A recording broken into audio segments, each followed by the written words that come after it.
नमस्कार दोस्तों, study IQ में आप सभी का बहुत बहुत स्वागत है। एक बहुत ही इंटरेस्टिंग टॉपिक डिस्कस करने वाले हैं हम कि लॉकडाउन जो भारत में अभी चल रहा है, क्या वो भारत की मदद कर रहा है। और यहाँ पर एक ऐसी बात की चर्चा भी हम करेंगे कि क्या जो लॉकडाउन यहाँ पे सरकार ने लगाया है, क्या लॉकडाउन के अंदर सरकार उसका सही इस्तेमाल कर रही है, क्या जो टेस्टिंग होनी चाहिए थी, क्या जो लॉकडाउन के नियमों का पालन होना चाहिए था वो हो रहा है। इन चीज़ों की चर्चा हम इस वीडियो में करेंगे। तो स्टार्ट करते हैं। Is the lockdown helping India. एक बार फिर से आपको बता दूं कि मैं दो चीज़ों की चर्चा यहाँ पे करूंगा प्राइमरीली। प्रमुख रूप से सबसे पहले हम बात करेंगे टेस्टिंग के बारे में कि उसका स्तर क्या है और बाकी देशों का स्तर यहाँ पर क्या था। दूसरी चीज़ हम बात करेंगे लॉकडाउन के साथ जुड़े हुए जो रूल्स हैं, जो नियम है, क्या उनकी पालना हो रही है। ये दो चीज़ों की चर्चा हम इस वीडियो में करेंगे। स्टार्ट करते हैं। मेरा नाम है अनिरुद्ध। इस लेक्चर की पीडीएफ को डाउनलोड करने के लिए प्लीज़ जाइए मेरे टेलीग्राम चैनल पे ANI15A। ध्यान रखिए इसमें 11,000 से भी ज़्यादा सब्सक्राइबर्स जुड़ चुके हैं। ट्विटर पे भी आप मुझे फॉलो कर सकते हैं, ये है मेरा ट्विटर हैंडल। आपको बता दूं, स्टडी आईक्यू ने अपनी ऐप लॉन्च कर दी है। गूगल प्ले से आप उसे डाउनलोड कर सकते हैं, जिसके थ्रू UPSC IAS का स्मार्ट कोर्स आप अवेल कर सकते हैं। राइट, छोटा सा बैकग्राउंड। मार्च 24 को भारत ने लॉकडाउन अनाउंस किया। जो लॉकडाउन 1.0 था वो अप्रैल 14 को समाप्त हुआ और अप्रैल 14 की सुबह को प्रधानमंत्री मोदी ने इस लॉकडाउन को फर्दर एक्सटेंड किया मई 3 तक। आपको बता दूं, 24 मार्च को हेल्थ मिनिस्ट्री के डेटा के अकॉर्डिंग इंडिया में 536 केसेस थे और उस समय जो मौतें थी वो 10 मौतें थी। इसके बाद यहाँ पर आपको ये भी बता दूं कि 3 वीक्स का लॉकडाउन जो है वो क्यों चुना गया था। सबसे पहले इसमें 2-3 जगह से आपको जो है राय मिली थी। सबसे पहले भारत को ये बताया गया था कि एपिडेमियोलॉजिस्ट ये मानते हैं, जो यहाँ पे वैज्ञानिक हैं, विशेषज्ञ हैं, वो ये मानते हैं कि एटलीस्ट 3 वीक्स हमें यहाँ पे लॉकडाउन चाहिए, बिकॉज अगर आपको इन्फेक्शंस, संक्रमण का जो रेट है उसे कम करना है। और दूसरी चीज़ यहाँ पर सेसेशन ऑफ ट्रैवल, यानी कि यात्रा के ऊपर हर तरीके का प्रतिबंध लगाया जाएगा। कोई भी इंसान किसी और इंसान से नहीं मिलेगा। Will keep those who are infected isolated and restrict infections to contained clusters, कि जो संक्रमण है वो हम कुछ क्लस्टर्स में रखेंगे, कुछ हॉटस्पॉट्स में ही उनको कंटेन करेंगे। तीसरा, यहाँ पर कम्युनिटी ट्रांसमिशन को रोकने का बहुत बड़ा चैलेंज था, जो कि लॉकडाउन ही आपको अटेन करवा सकता है। यहाँ पर इन सब के चलते सबसे पहली चीज़ की बात करते हैं कि हमने 3 वीक का लॉकडाउन रख दिया, हमने 24 मार्च को लॉकडाउन स्टार्ट किया था। सबसे पहले बात करते हैं टेस्टिंग की। परीक्षण किस स्तर पर है। देखिए, परीक्षण का जो विस्तार है वो तो बिल्कुल बढ़ाया गया है, लेकिन कितना बढ़ाया है वो देखते हैं। सबसे पहले भारत केवल उन लोगों की टेस्टिंग कर रहा था जिनकी या तो ट्रैवल हिस्ट्री थी या जो कुछ सिम्टम्स या फिर कुछ लक्षण जो है वो दिखा रहे थे, उनकी टेस्टिंग हो रही थी। लेकिन हाल ही में क्या हुआ कि even those who show flu like illnesses and are in a hotspot are likely to be tested and quarantined. ये पॉलिसी लाई गई कि जो अगर कोई ऐसे व्यक्ति हैं जो फ्लू जैसी कोई सिम्टम दिखाते हैं या फिर वो किसी हॉटस्पॉट में रहते हैं, तो उनकी भी टेस्टिंग की जाएगी, उनकी भी क्वारंटाइनिंग की जाएगी। आपको बता दूं, लॉकडाउन से लेकर अभी तक ये लेटेस्ट आपको डेटा बता रहा हूं, जो कंफर्म्ड केसेस हैं वो 34 टाइम्स बढ़ चुके हैं। इस नंबर के ऊपर एक बार ना देखिए, इस नंबर के ऊपर देखिए। जो डेथ्स हैं वो 50 गुना बढ़ चुकी हैं। उस टाइम पे 10 डेथ्स थी, अब जो डेथ्स हैं वो 500 को क्रॉस कर चुकी हैं। अगेन इस नंबर को यहाँ पे ना देखिए, आप देखिए कितने टाइम्स जो हैं वो नंबर ऑफ केसेस बढ़े हैं, कितने टाइम्स जो हैं वो डेथ्स बढ़ी हैं। यहाँ पर सवाल ये उठता है कि भारत का जो टेस्टिंग का रेट है वो किस स्तर पर बढ़ रहा है। अगर आप देखें, हर हफ्ते, जो लॉकडाउन के पहले हफ्ते से बात कर रहा हूं मैं, 25 मार्च से रादर, क्योंकि 25 मार्च की रात को 12 बजे स्टार्ट हुआ था पहले, ठीक है। 24 मार्च की रात को 12 बजे, तो 25 की सुबह 12 बजे स्टार्ट हुआ था। 25 से लेकर जो वीकली हम देखें, जो वीकली राइज हुआ है केसेस में, वो राइज हुआ है 3.7, फिर 2.5, फिर 2.0। इस नंबर को देखकर आप सोचेंगे कि जो राइज है वो तो कम हो रहा है। अप्रैल 16 तक का जो राइज है वो तो कम हो रहा है। हर हफ्ते अगर आप देखें, नंबर ऑफ केसेस जो पॉजिटिव आ रहे हैं वो तो कम हो रहे हैं, तो ये तो अच्छी बात है।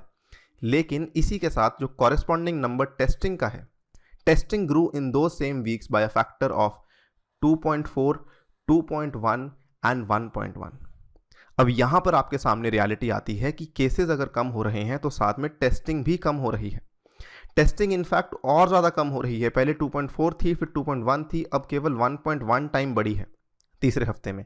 यानी कि अगर नंबर ऑफ केसेस कम आ रहे हैं, कंफर्म्ड केसेस कम आ रहे हैं, ये और साथ में टेस्टिंग कम आ रही है, ये एक बहुत ही बड़ा रियलिटी चेक है हमारे भारत के लिए कि यहाँ पर कुछ ना कुछ गलत हो रहा है सरकार की तरफ से। अगर सरकार ये चाहती है कि लॉकडाउन के चलते जो नागरिक हैं वो उसका पालन करें, वो घरों के अंदर रहें, तो वहाँ पर सरकार की भी एक जिम्मेदारी बनती है कि वो भी वहाँ पर अपनी टेस्टिंग की कैपेसिटी और कैपेबिलिटीज़ को बढ़ाए और इंश्योर करे कि जितनी जल्दी हो सके हम टेस्टिंग ख़त्म करें और इस लॉकडाउन को वापस से खोलें।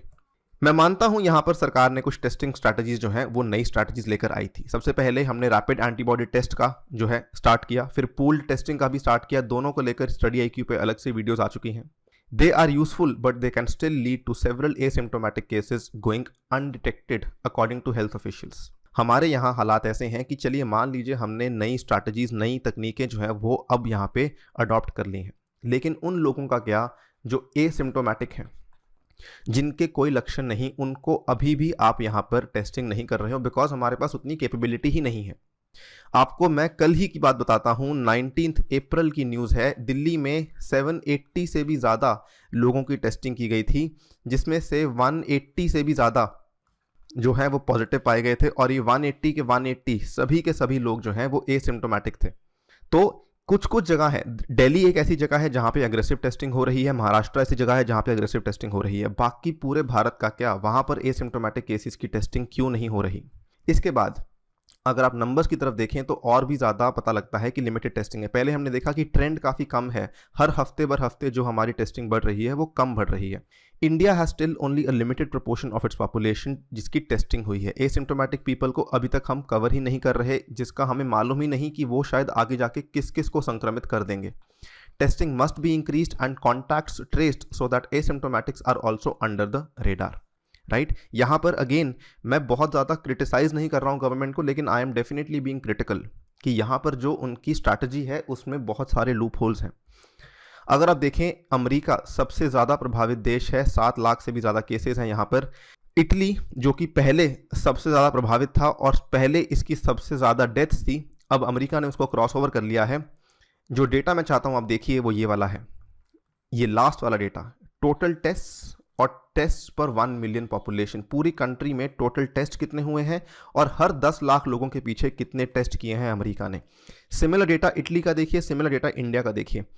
USA में जो टोटल टेस्ट अभी तक कंडक्ट किए गए हैं वो 3 मिलियन के आसपास हैं, 37 लाख यानी कि 37 लाख टेस्ट हो चुके हैं ऑलरेडी। इटली में ये टेस्टिंग हुई थी 13 लाख के आसपास। इंडिया में टेस्टिंग अभी तक केवल 3,70,000 के आसपास हुई है। हम बहुत पीछे चल रहे हैं as far as USA and Italy are concerned, यानी कि हो सकता है कि हमारे सामने जो सही नंबर्स हैं वो अभी तक नहीं आए हैं। दूसरी चीज़ जो ये वाला डेटा है ये और भी चीज़ बताता है, जो हर 10 लाख लोगों के पीछे टेस्टिंग हुई है, भारत में वो टेस्टिंग केवल 270 लोगों की हुई है। इटली में ये मैक्सिमम था नंबर 21,598 और USA में भी ये नंबर ठीक ठाक है, 11,000 के आसपास है।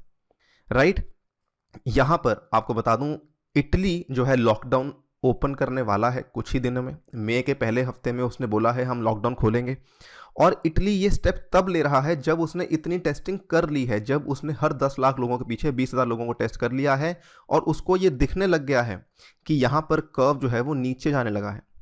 सो यहाँ पर बड़ी बात ये आती है कि इंडिया कब उस स्तर पर पहुंचेगा। लॉकडाउन 2.0 स्टार्ट हो चुका है, लॉकडाउन 2.0 के 6 दिन गुजर चुके हैं और उसके बाद भी जो हमारी टेस्टिंग कैपेबिलिटीज़ हैं वो अभी भी काफ़ी ज़्यादा लिमिटेड हैं, सीमित हैं। पहली चीज़ तो ये। उसके बाद इंडिया जो है उसकी निर्भरता अभी भी बाकी देशों पर है अगर हमें टेस्टिंग करनी है। India's high dependence on imported testing kits and the chemicals means that testing can not be equally ramped up across the country. यहाँ पर इंडिया ने 5 लाख रैपिड टेस्टिंग किट्स मंगवाई थी चाइना से, जिसमें आपने सुना होगा पिछले कुछ टाइम में जो कुछ फॉल्टी किट्स भी आई हैं जो कि काम नहीं करती। सो अभी भी इंडिया डिपेंडेंट है। ऐसा लग रहा है गवर्नमेंट जो है it is buying time from people. The ICMR has said that it has enough testing kits for the next 8 weeks. ICMR ये बोलता है कि हमारे पास अगले 8 हफ्तों के लिए टेस्टिंग किट्स हैं, लेकिन आपको बता दूं ICMR केंद्रीय सरकार का है, ठीक है। यहाँ पर जो राज्य सरकारें हैं और जो राज्यों की रिक्वायरमेंट्स हैं, जो उनकी डिमांड्स हैं, उनके लिए ICMR यहाँ पर अकाउंट नहीं करता। This does not account for the variable testing capacity of various states.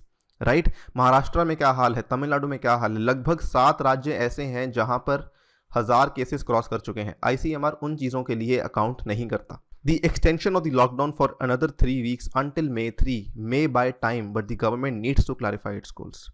यहाँ पर 3 मई तक आपने लॉकडाउन को बढ़ा दिया है। पहले उम्मीद दी गई कि 20 अप्रैल के बाद कुछ एक्टिविटीज़, कुछ गतिविधियाँ जो है वो यहाँ पर जिनके ऊपर प्रतिबंध लगाया गया था वो खोल दी जाएंगी, लेकिन अभी तक ऐसा कोई यहाँ पर संकेत नहीं आया है। इनफैक्ट जो एक्टिविटीज़ उन्होंने बोली थी खोल दी जाएंगी, वो वापस अपना ऑर्डर ले लिया है, अब नहीं खोली जाएंगी।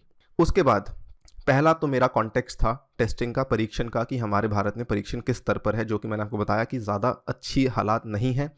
दूसरी चीज़, क्या लॉकडाउन के नियमों का पालन हो रहा है? मान लीजिए चलो आप कहते हैं कि आप टेस्टिंग नहीं कर पा रहे हैं, आपके पास बहुत सारे रिस्ट्रिक्शंस हैं, कंस्ट्रेंट्स हैं, लेकिन लॉकडाउन के नियमों का पालन तो होना चाहिए। पुलिस तो हमारे पास है, हमारे पास उतनी एडमिनिस्ट्रेटिव कैपेबिलिटीज़ तो हैं। बहुत सारे इंस्टेंसेस आपके सामने हुए। सबसे पहले बहुत सारे स्टेट्स में जो मेकशिफ्ट कैंप्स बनाए गए थे, जिनको हम शेल्टर कैंप्स या शेल्टर होम्स के नाम से अब जानते हैं, माइग्रेंट लेबर के लिए, वो ढंग से काम नहीं कर रहे। दूसरी चीज़, भारत की जो हाई एवरेज डेंसिटी है पॉपुलेशन की, ये बहुत बड़ा फैक्टर है, जिसकी वजह से मुंबई में पर्टिकुलरली धारावी जो है एक बड़ा हॉटस्पॉट क्लस्टर बन चुका है। धारावी में 3 दिन पहले 17 अप्रैल को जो है 100 केसेस क्रॉस कर चुके थे। महाराष्ट्र में 5000 केसेस जो हैं वो टच कर चुके हैं। ये इमेजेस हैं बांद्रा की, जो बांद्रा में जो ये पूरा इकट्ठ हुआ था, गैदरिंग हुई थी। ये जस्ट लॉकडाउन 2.0 स्टार्ट हुआ तभी हुई। और दिल्ली माइग्रेंट्स वाली क्राइसिस के बारे में आप जानते ही हैं, ये लॉकडाउन 1.0 के अंदर ही हो चुका था। मार्च के महीने की फ़ोटो है ये। मुंबई और दिल्ली ये सीधे सीधे एग्जाम्पल्स हैं जो ये बताते हैं कि भले आप टेस्टिंग करते रहिए, ठीक है। अब मैं दूसरी बात कर रहा हूँ कि भले आप टेस्टिंग करते रहिए, लेकिन अगर आप क्वारंटीन नहीं कर पा रहे हैं, कॉन्टैक्ट ट्रेसिंग नहीं कर पा रहे हैं, तब आपका लॉकडाउन भी इफेक्टिव नहीं होगा, ठीक है। अब मुंबई दिल्ली ऐसे एग्जाम्पल्स हैं जहाँ पर आपने टेस्टिंग करी। आप दिल्ली में देखिए टेस्टिंग 22,000 है, महाराष्ट्र में जो टेस्टिंग है वो 66,000 है, मैक्सिमम इन इंडिया। लेकिन यहाँ पर जो सवाल उठता है कि आप क्वारंटीन ही नहीं कर पा रहे हैं। और यही एग्जाम्पल इंदौर का है। इंदौर इन मध्य प्रदेश, जो कि बहुत बड़ा हॉटस्पॉट बन चुका है। पूरे मध्य प्रदेश में 59.7% केसेस जो हैं केवल और केवल इंदौर से आए हैं। 1407 केसेस में से 841 केसेस केवल इंदौर से आए हैं। यहाँ पर भी यही है कि यदि आप क्वारंटीन को एनफोर्स नहीं कर पा रहे हैं तो फिर लॉकडाउन का मतलब ही क्या, राइट। ये 2-3 सवाल आपके सामने खड़े होते हैं। इन सब के चलते ऐसा नहीं है कि कुछ खराब, कुछ अच्छा नहीं हो रहा भारत में। देखिए 2 चीज़ें तो हैं। पहले आपको बता दिया मैंने कि टेस्टिंग जो है वो अच्छे स्तर पर नहीं, उसके बाद लॉकडाउन के नियमों का पालन नहीं हो रहा। लेकिन इन सब के बीच में कुछ गुड न्यूज़ भी है। गुड न्यूज़ क्या है? Doubling time. डबलिंग टाइम वो वाला टाइम होता है, the time it takes for the cases to double, यानी कि 100 से 200 होने में, 200 से 400 होने में कितना समय लग रहा है। यहाँ पर ये मार्च के महीने में जो डबलिंग टाइम था वो भारत में 4 डेज था, कम था। अब जो है वो इस हफ्ते, मैं अप्रैल के इस वीक की बात कर रहा हूँ, अप्रैल 15 से लेकर अब तक की 7 डेज पर आ चुका है। ये तो अच्छी चीज़ है, बट अगेन क्या ये इसके साथ कॉरेस्पॉन्ड नहीं करता कि हमारी टेस्टिंग भी कम हो चुकी है, राइट। तो डबलिंग टाइम जो पहले कम था अब वो बढ़ गया है, ये वैसे तो अच्छा संकेत है, राइट।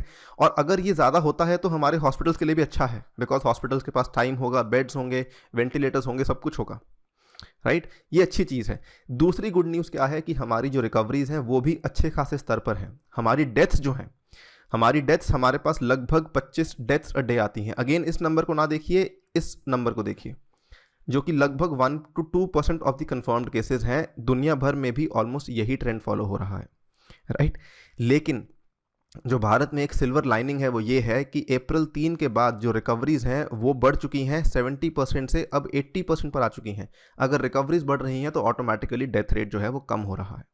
ये भी अच्छी चीज़ है। तीसरी सबसे अच्छी चीज़ ये है कि कुछ स्टेट्स ऐसी हैं जिन्होंने अपने कर्व को फ्लैटन कर लिया है। आपने सुना होगा फ्लैटनिंग द कर्व। तो केसेस जो हैं वो अब वहाँ पर नीचे आने लग गए हैं। सबसे पहला एग्जाम्पल है केरला का, जो शुरुआत के दिनों में सबसे ज़्यादा टॉप पर थी। केरला और महाराष्ट्र ऑलमोस्ट जो है साथ साथ चल रहे थे, लेकिन केरला में जो नंबर ऑफ़ केसेस हैं वो लगभग 400 के आसपास हैं, बहुत ही कम है। जो डेली केसेस आ रहे हैं वो सिंगल डिजिट्स में आ रहे हैं। और इवन तमिलनाडु में जो number of recoveries have exceeded those being hospitalised, ये भी अच्छा संकेत है। लेकिन एक स्टेट या एक राज्य को हम तभी कह सकते हैं कि स्टेबलाइज्ड है अगर कोई भी नया केस नहीं आ रहा 28 दिनों तक, और अभी तक ऐसा कोई राज्य नहीं जिसने ऐसा कोई साइन दिखाया हो। तो यहाँ पर गुड न्यूज़ तो है, लेकिन अभी भी ऐसा नहीं कि हम जो हैं ढीले पड़ जाएं। इस वीडियो को मैं समाप्त करना चाहूँगा इस क्वेश्चंस के साथ, what is the governments plan. आपको मैंने दो इंपॉर्टेंट चीज़ें बताई, टेस्टिंग और लॉकडाउन का जो है नियमों का पालन। दोनों चीज़ों के चलते क्या भारत को लगता है कि हॉटस्पॉट की जो डिस्ट्रिक्ट्स हैं जो कि अभी 170 के आसपास हैं, क्या वो खुद ब खुद नीचे आ जाएंगी? क्या भारत अपनी टेस्टिंग को इंक्रीज करने की कोशिश कर रहा है, और अगर कर रहा है तो क्या प्लान है? या फिर भारत फिर से लॉकडाउन को एक्सटेंड कर देगा बिना किसी प्लान के? इन तीनों सवालों के ऊपर मैं इस वीडियो को समाप्त करता हूं। आप हमें बताइए आपको क्या लगता है कमेंट सेक्शन में। इसी के साथ आपसे विदा लेता हूं। Thank you for listening to me. Stay tuned and stay safe.